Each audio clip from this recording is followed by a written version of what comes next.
Let's talk about the 4-month sleep regression. What is it? Will every baby go through it? How to help them link their sleep cycles now and sleep better. My name's Ruth. I'm a health visitor in England. Let's get into it.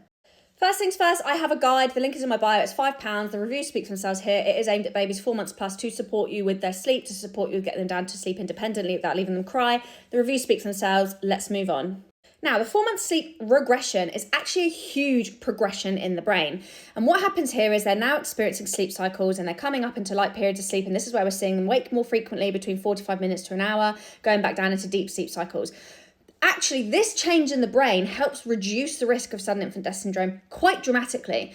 It's a protective mechanism that they come up into lighter periods of sleep. And that is why we see a significant reduce in sudden infant death syndrome from 4 months plus.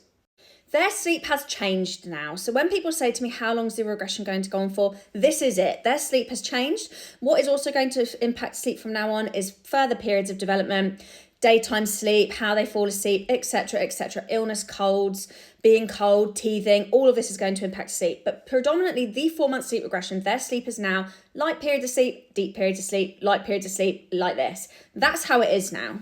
This can happen anytime between 3 to 5 months. Some babies, their sleep doesn't particularly change.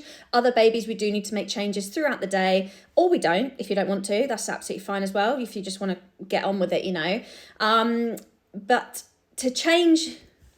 Now, every single baby and their sleep needs are different. So the 4-month sleep regression isn't going to look the same for everyone. Some babies have really high sleep needs, which means they need to sleep lots more. You see that they have smaller wake windows. They wake up from a nap, they may still be sleepy. They then go and sleep well throughout the night, or, they need to go to bed earlier and they're waking up later.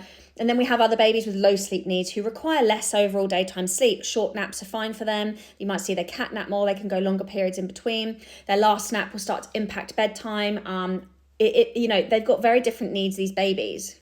So I would be suggesting looking at nap gaps for your babies. I would be looking at how they're falling asleep. This doesn't always necessarily link up to mean that they will sleep through the night if you teach them how to self-settle, because they still do have needs at 4 months old. It is still developmentally expected for them to feed throughout the night and still be hungry throughout the night.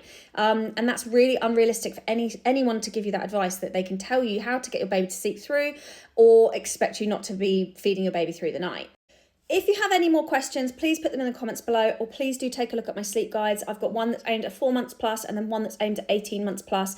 These will help you to help your babies link their sleep cycles together, help them fall asleep independently, stop feeding to sleep, etc., etc. If that's what you want to change. None of those things are a problem unless they're a problem for you.